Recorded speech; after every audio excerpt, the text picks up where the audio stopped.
Hey, hello students, welcome to my channel.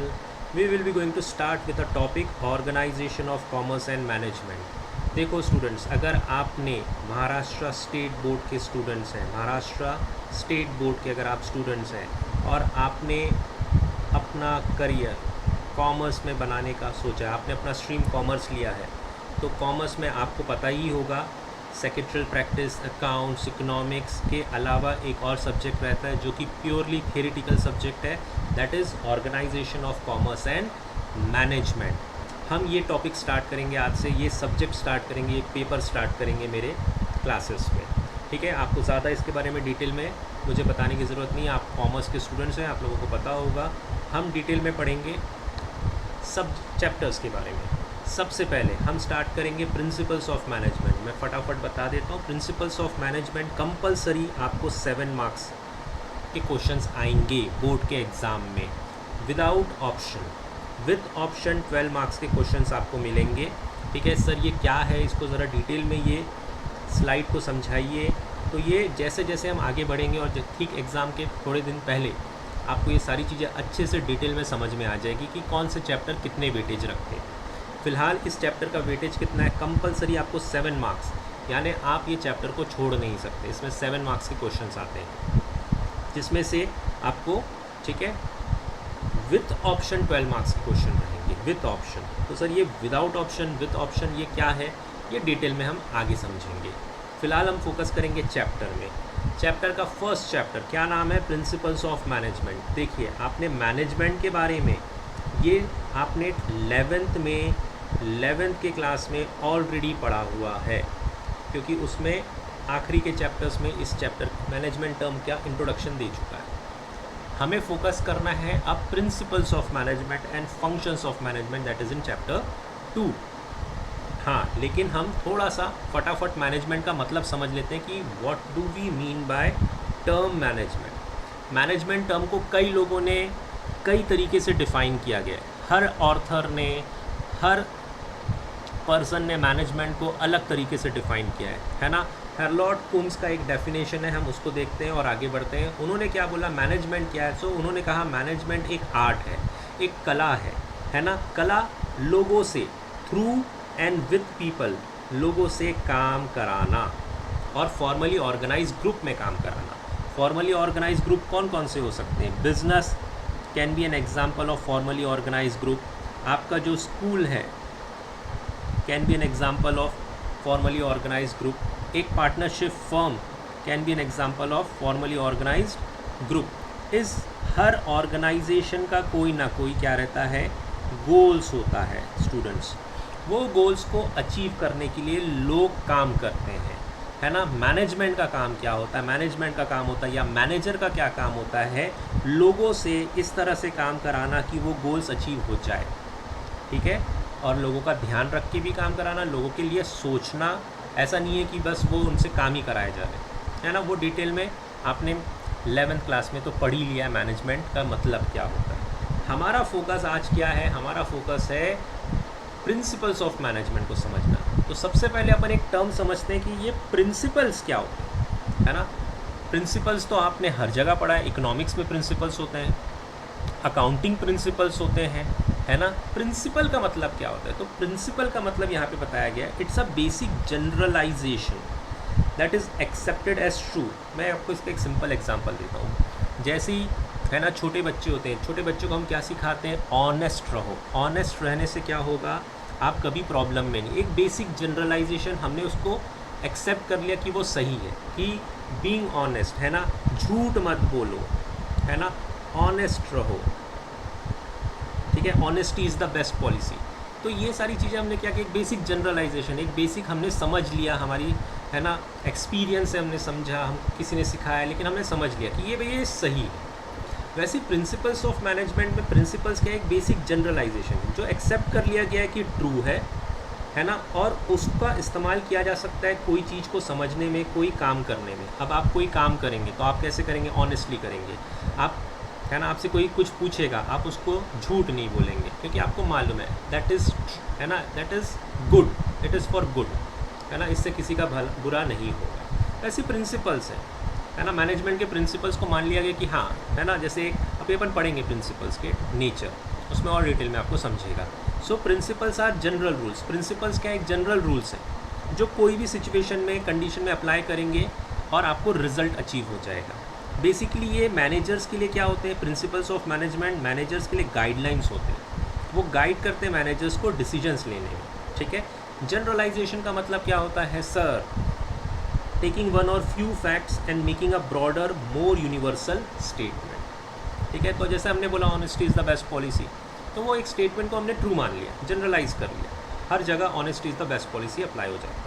वैसे principles हैं, जैसे डिवीजन ऑफ लेबर है, डिवीजन है ना, यूनिटी ऑफ कमांड है ना, स्पिरिट डी कॉप्स है, ऐसे बहुत सारे प्रिंसिपल्स हैं जिसको जनरलाइज हमने मान लिया है ना, एक्सेप्ट कर लिया कि ये प्रिंसिपल्स सही रिजल्ट देते हैं और अप्लाई किया जा सकता है। आगे आप डिटेल में पढ़ेंगे, है ना। प्रिंसिपल्स दो तरह के होते हैं, डिस्क्रिप्टिव प्रिंसिपल्स होते हैं, प्रिस्क्रिप्टिव प्रिंसिपल्स होते हैं। सिर्फ समझने के लिए आप समझ लें, डिस्क्रिप्टिव प्रिंसिपल्स क्या करते हैं, दो वेरिएबल्स के बीच में, है ना, रिलेशन ड्रॉ करते हैं। जैसे आपने इकोनॉमिक्स में पढ़ा ही होगा law of demand. Law of demand में आपने पढ़ा होगा कि क्या हो रहा है लॉ ऑफ डिमांड में। Sir law of demand basically relation बताता है प्राइस का किससे, डिमांड से, अदर फैक्टर्स रिमेनिंग कांस्टेंट। ये भी एक वेरिएबल है, ये भी एक वेरिएबल है। इसमें आप मेरे को ज़्यादा पढ़ाने की ज़रूरत नहीं है, आप सबको मालूम है कि जैसे जैसे प्राइस बढ़ता है वैसे वैसे चीज़ों की डिमांड कम हो जाती है, प्राइस कम होता है वैसे वैसे चीज़ों की डिमांड बढ़ जाती है ना। तो ये डिस्क्रिप्टिव प्रिंसिपल, एक तरह का एक छोटा सा एग्जांपल दे रहा हूँ लेमैन लैंग्वेज में, है ना, ताकि जल्दी से चीज़ें समझ में आ जाए। प्रिस्क्रिप्टिव प्रिंसिपल्स क्या होती है, प्रिस्क्रिप्टिव प्रिंसिपल प्रिस्क्राइब करते हैं क्या करना चाहिए, है ना। जैसे आप बीमार हो गए तो डॉक्टर क्या करता है, आपको मेडिसिन प्रिस्क्राइब करता है। वैसे ही बिजनेस में गोल्स अचीव करना है, सेल्स बढ़ाना है, क्वालिटी इम्प्रूव करनी है प्रोडक्ट की, तो प्रिंसिपल्स आपको बताते हैं कि ये कैसे अचीव किया जा सकता है। तो हमारे मैनेजमेंट प्रिंसिपल एक तरह के प्रिस्क्रिप्टिव प्रिंसिपल्स बोला जा सकता है। आ जाते हैं meaning of principles of management. Principles of management का मीनिंग क्या है ना। ये इंट्रोडक्शन है, क्या बोलता है, प्रिंसिपल्स ऑफ मैनेजमेंट एक तरह के फंडामेंटल ट्रूथ है। जैसे एक प्रिंसिपल है डिवीजन ऑफ वर्क, वो कहता है बड़े से काम को स्मॉल टास्क में डिवाइड कर लो और स्पेशलाइज्ड लोगों को दे दो या इंटरेस्टेड लोगों को दे दो, ठीक है, काम जल्दी अचीव हो जाता है। इसके बारे में डिटेल में हम नेचर हेनरी फ्योल के प्रिंसिपल्स जब पढ़ेंगे तब आपको और अच्छे से समझेगा। फिर बोला जाता है प्रिंसिपल्स एक तरह के गाइडलाइंस हैं जो मैनेजर्स को मदद करते हैं डिसीजंस लेने में। फिर थर्ड पॉइंट बोला गया है, in short principles helps the manager to take managerial decision. Guide कर रहे हैं यानी क्या, इन शॉर्ट मैनेजर्स को डिसीजन लेने में मदद कर रहे हैं, है ना। मैनेजर को कई बार ऑर्गेनाइजेशन में, बिजनेस में मैनेजर को बहुत सारे डिसीजंस लेने पड़ते हैं, ये प्रिंसिपल्स जो होते हैं वो उनको गाइड करते हैं। प्रिंसिपल्स यहाँ तक मदद करते हैं कि, है ना, अगर उन्होंने कोई डिसीजन लिया तो उसका क्या रिजल्ट आएगा उसकी समझ में उनकी मदद करते हैं। दे help in understanding the result of the decisions taken by the manager. यानी मैनेजर जो डिसीजन लेगा, जैसे सेल्स बढ़ाना है, तो सेल्स बढ़ाने के लिए मैनेजर कुछ ना कुछ तो डिसीजन लेगा, क्वालिटी इंप्रूवमेंट करो, डिस्काउंट दो, ज़्यादा शॉप्स ओपन करो, है ना, चैनल ऑफ डिस्ट्रीब्यूशन को एनहांस करो, कुछ ना कुछ तो डिसीजन लेगा। वो डिसीजंस लेने के बाद क्या रिजल्ट आएंगी उसकी, है ना, उसके प्रिडिक्शन करता है मैनेजमेंट प्रिंसिपल, उसमें मदद करता है कि क्या होगा, ठीक है। Let's start with our topic that is nature of principles of management, है ना। प्रिंसिपल्स के कैरेक्टरिस्टिक्स पढ़ रहे हैं बेसिकली स्टूडेंट्स अपन। प्रिंसिपल्स ऑफ मैनेजमेंट के हम क्या पढ़ रहे हैं, कैरेक्टरिस्टिक्स, नेचर पढ़ रहे हैं, है ना, कि क्या है प्रिंसिपल, क्या है प्रिंसिपल्स ऑफ मैनेजमेंट का क्या है। पहला बोला गया यार यूनिवर्सली एप्लीकेबल। इसका मतलब क्या हुआ यूनिवर्सली एप्लीकेबल, यानी जो प्रिंसिपल्स ऑफ मैनेजमेंट है वो यूनिवर्सली एप्लीकेबल है, हर जगह एप्लीकेबल है। जैसे आपने पढ़ा होगा ग्रेविटेशनल फोर्स अर्थ में हर जगह एप्लीकेबल है ना। ऐसा नहीं कि इंडिया में ही ग्रेविटेशनल फोर्स है और दूसरे स्टेट्स में या दूसरे कंट्री में नहीं है, ऐसा नहीं है। जहाँ अर्थ है वहाँ ग्रेविटेशनल फोर्स है। मैं एक सिंपल एग्जांपल दे रहा हूँ। वैसे ये जो प्रिंसिपल्स ऑफ मैनेजमेंट है, जैसे डिवीजन ऑफ लेबर जो मैंने बताया, है ना, principle of remuneration, team spirit में काम करना, है ना, फेयर ट्रीटमेंट करना अपने एम्प्लॉयज़ को। ऐसे बहुत सारे प्रिंसिपल हैं जो कि यूनिवर्सली एप्लीकेबल है। ऐसा नहीं है कि सिर्फ इंडियन ऑर्गेनाइजेशन में ही एप्लीकेबल है ना, हर सिचुएशन में, हर तरह की बिजनेस में, irrespective of size of the business, बड़ा बिजनेस है, छोटा बिजनेस है, कोई फ़र्क नहीं पड़ता है, प्रिंसिपल्स हर बिजनेस में एप्लीकेबल है और रिजल्ट देते हैं, है ना। जैसे यहाँ पे एग्जांपल लिखा है, देखो, division of work, division of labour, यानी काम को डिवाइड कर दो। एक काम है, बड़ा सा काम है, उसको स्मॉल टास्क में डिवाइड कर दो, टास्क 1, टास्क 2, टास्क 3, है ना। और ये टास्क आप उन एम्प्लॉयज़ को दो जो इस काम को करने के लिए इंटरेस्टेड है, नॉलेजेबल है ना।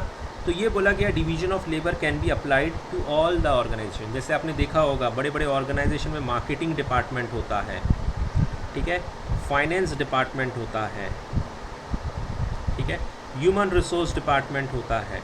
तो ये सारे टास्क को हमने क्या किया, अलग अलग डिपार्टमेंट्स में डिवाइड कर दिया। और जो स्पेशलाइज फाइनेंस में, मार्केटिंग में एमबीए किया है, मार्केटिंग का नॉलेज रखता है, मार्केटिंग का कोर्स किया, उसको मार्केटिंग का काम देंगे, उसको इंटरेस्ट मार्केटिंग में है क्योंकि फाइनेंस का काम देंगे। इससे क्या होगा, स्पेशलाइजेशन अचीव होती है ना, वो पर्सन उस काम को और अच्छे से करता है। तो ये हर जगह एप्लीकेबल है, ऐसा नहीं है इंडियन ऑर्गेनाइजेशन में, हर तरह की ऑर्गेनाइजेशन में, है ना। चाहे साइज़ ऑफ बिज़नेस को फ़र्क नहीं पड़ता, नेचर ऑफ बिज़नेस को फ़र्क नहीं पड़ता, हर तरह की बिज़नेस में अप्लाई होता है ना। सो दिस प्रिंसिपल ये क्या बोलता है, this means that they can be applied everywhere, हर जगह, all situations of business. Not only that, they are applicable to all types of business organization irrespective of size of the business, nature of the business, है ना। और हर levels में, management के आपने 11th में पढ़ा होगा, 3 लेवल्स होते हैं, अपर, लोअर, है ना, एंड सबऑर्डिनेट लेवल। तो हर लेवल ऑफ मैनेजमेंट में प्रिंसिपल्स अप्लाई होते हैं। आगे बढ़ते हैं, क्या बोलता है, जनरल गाइडलाइंस, जो मैंने बोला है ना, how to do a work, how to do a work, कैसे काम करना है, मैनेजर को ये मदद करेंगे, प्रॉब्लम सॉल्व करने में गाइडलाइन रहेंगे, है ना। They will guide managers in solving the problem organisation के, है ना। लेबर प्रॉब्लम हो गया, है ना, लेबर अनरेस्ट है, सेल्स कम हो रहा है, प्रॉफिट बढ़ाना है, ठीक है, लेबर अनरेस्ट चल रहा है, लेबर खुश नहीं है, ठीक है। तो ऐसे में मैनेजर ने क्या करना चाहिए, कस्टमर, है ना, कस्टमर्स खुश नहीं है, गुस्से में है, ऐसे बहुत सारे मैनेजर्स को डे बाय डे प्रॉब्लम्स आते हैं। तो प्रिंसिपल्स क्या करते हैं, they act as a general guidelines in solving the problems in an organisation, है ना। In short, this principles helps the manager to take managerial decisions, they help in understanding the result of the decisions taken by the manager. जो मैंने आपको पहले ही बताया कि sales बढ़ाना है, सेल्स बढ़ाने के लिए मैनेजर कोई ना कोई पॉलिसीज़, कोई ना कोई स्ट्रेटजी, कोई ना कोई डिसीजन लेगा। वो डिसीजन का क्या रिज़ल्ट आएगा उसको समझने में ये प्रिंसिपल्स मदद करते हैं मैनेजर की। थर्ड प्रिंसिपल क्या है सर, थर्ड प्रिंसिपल है, ये प्रिंसिपल ऐसे ही नहीं बने हैं जैसे साइंस के प्रिंसिपल है, ग्रेविटेशनल फोर्स है, या बहुत सारी चीज़ें, जैसे बचपन में लिटमस टेस्ट किया होगा आपने, एसिडिक नेचर है कि नहीं है, तो है ना। ये प्रिंसिपल्स भी बाकायदा एक्सपेरिमेंट कर कर के बने हैं और काफ़ी सालों में बने, और सिस्टमेटिक एक्सपेरिमेंट किया गया है, सिस्टमेटिक एक्सपेरिमेंट, ऑब्जर्वेशन किया गया है बिफोर डेवलपिंग दैम। यानी ऐसा नहीं है कि कोई प्रिंसिपल बोल दिया कि हाँ सर, है ना, यूनिटी ऑफ कमांड रहने से अच्छा होगा, यानी authority and responsibility equally divide होनी चाहिए, या अथॉरिटी जितनी उतनी रिस्पॉन्सिबिलिटी होनी चाहिए। ये ऐसे बहुत सारे प्रिंसिपल्स बनाए गए हैं। ये प्रिंसिपल्स काफ़ी सोच समझ के साइंटिस्ट ने काफ़ी रिसर्च करके बनाया हुआ है। तो principles are form by practice and experiments, ठीक है, थरो रिसर्च वर्क किया गया है। As a result of those experiments, management principles are developed to suit the current needs. So principles of management क्या है सर, बहुत ज़्यादा अच्छे से एक्सपेरिमेंट, प्रैक्टिस करके बनाया गया है ताकि रिजल्ट प्रॉपर दिया जाए। फ्लेक्सिबल इन नेचर, यानी प्रिंसिपल्स ऑफ मैनेजमेंट क्या फ्लेक्सिबल है। जैसे बोला जाता है मोटिवेशन, वर्कर्स को हमेशा मोटिवेशन की ज़रूरत होती है।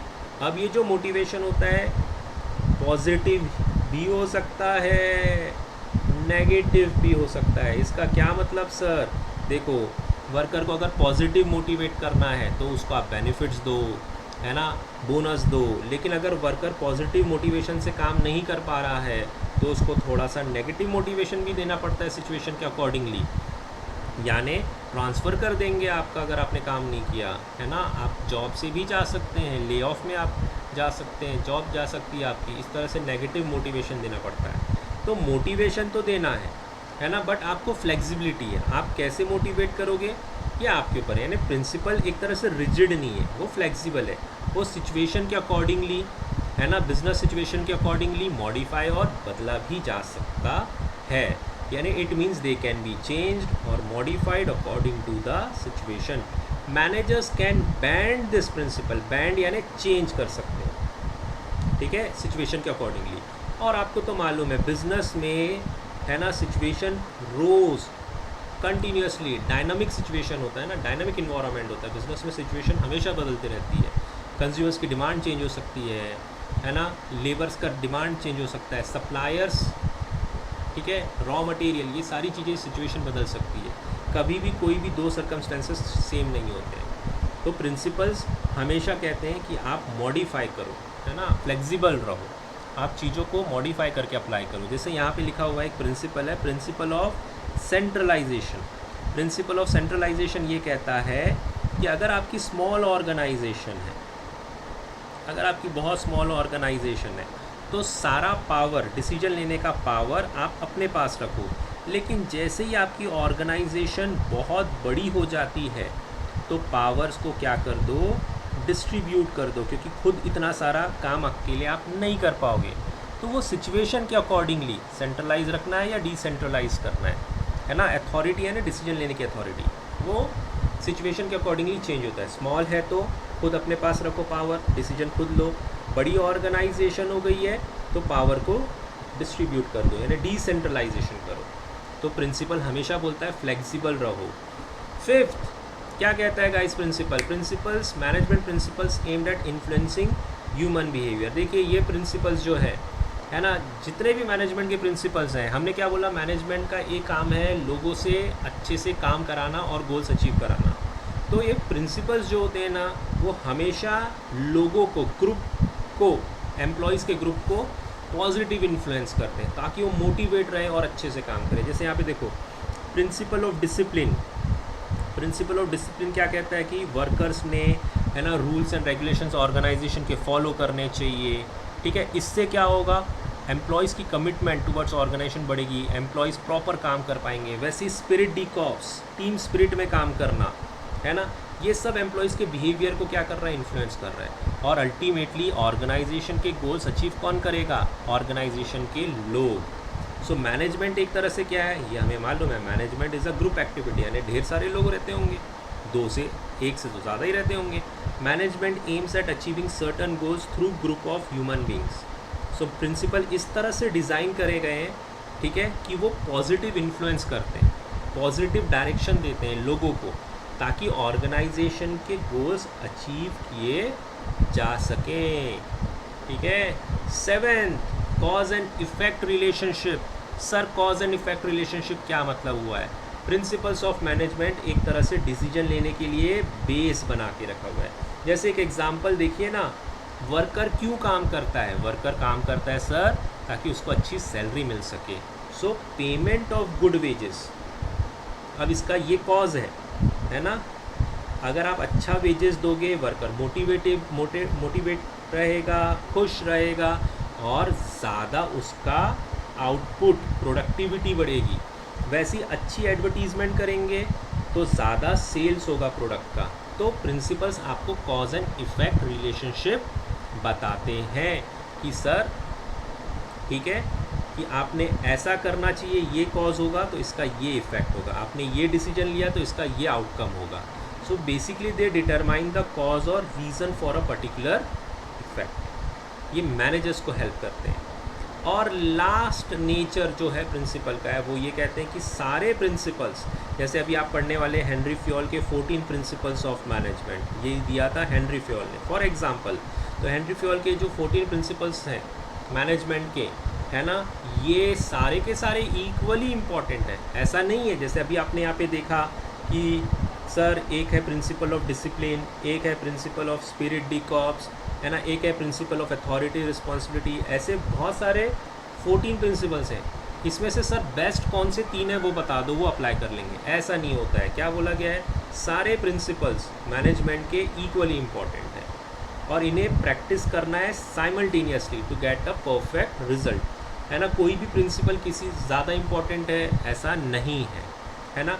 अगर आपने if any single principle is not practice तो आपके ऑर्गेनाइजेशन के काम को अफेक्ट होगा, शायद गोल्स भी अचीव नहीं हो पाएंगे। ठीक है, तो हर प्रिंसिपल इम्पॉर्टेंट है। रिसोर्सेज का वेस्टेज भी नहीं होना चाहिए और आपको एक और ध्यान रखना है, टाइम का भी वेस्टेज नहीं होना चाहिए। तो ऐसे प्रिंसिपल जो कह रहे हैं रिसोर्सेज को बचाओ, ऐसे प्रिंसिपल जो कह रहे हैं टाइम को बचाओ, सभी इक्वली इम्पॉर्टेंट है। तो अभी आप आगे वाली मेरी क्लास में पढ़ ही लेंगे कि 14 प्रिंसिपल्स ऑफ मैनेजमेंट क्या है और आपको समझ जाएगा कि सारे के सारे प्रिंसिपल्स इक्वली इम्पॉर्टेंट हैं। एक बार फटाफट रिवाइज कर ले सर। पहला क्या है? Nature of principle universally applicable, यानी सर जितने भी प्रिंसिपल्स हैं वो हर ऑर्गेनाइजेशन में, बड़ी ऑर्गेनाइजेशन, छोटी organisation, manufacturing firm, service industry, IT firm, हर बिजनेस में अप्लाई होते हैं, है ना। जनरल गाइडलाइंस, प्रिंसिपल्स क्या है? जनरल गाइडलाइंस है जो मैनेजर्स को डिसीजन लेने में हेल्प करते हैं। प्रिंसिपल्स बहुत प्रैक्टिस के थ्रू, बहुत एक्सपेरिमेंट्स के थ्रू, बहुत ऑब्जर्वेशन के थ्रू साइंटिस्ट ने, है ना, मैनेजमेंट साइंटिस्ट ने प्रिंसिपल्स डेवलप किया है। प्रिंसिपल फ्लेक्सिबल इन नेचर है। प्रिंसिपल कभी नहीं बोलते मैनेजर्स को रिजिड रहो, अपने डिसीजंस को बिजनेस सिचुएशन के अकॉर्डिंगली चेंज करो। प्रिंसिपल्स क्या कहते हैं? प्रिंसिपल्स बनाए इसलिए गए हैं कि इन्फ्लुएंस कर सके, पॉजिटिव इन्फ्लुएंस कर सकें ह्यूमन बिहेवियर को, ताकि ग्रुप गोल्स अच्छे से अचीव हो जाए, ऑर्गेनाइजेशन की गोल्स अचीव हो। प्रिंसिपल हमेशा कॉज एंड इफ़ेक्ट बताते हैं ताकि मैनेजर प्रॉपर डिसीजन ले सके, है ना, कि अगर सेल्स बढ़ाना है तो एडवर्टीज़मेंट अच्छी करो, प्रोडक्टिविटी बढ़ानी है तो, है ना, फेयर रेम्यूनरेशन दो, इस तरह से। और सारे प्रिंसिपल्स इक्वली इम्पॉर्टेंट है। ऐसा हम नहीं कह सकते कि कोई प्रिंसिपल ज़्यादा इम्पॉर्टेंट है और कोई प्रिंसिपल कम इम्पॉर्टेंट है। आई होप गाइज आपको मेरी ये क्लास पसंद आई होगी। आपको और डिटेल में समझना है स्टूडेंट्स तो मुझे कमेंट करें, मुझे बताएं, सो दैट मैं आपके, है ना, एक्सपेक्टेशन के अकॉर्डिंगली मैं क्लासेस को बना सकूं।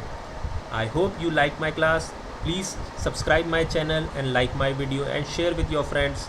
मिलते हैं नेक्स्ट क्लास में। Thank you.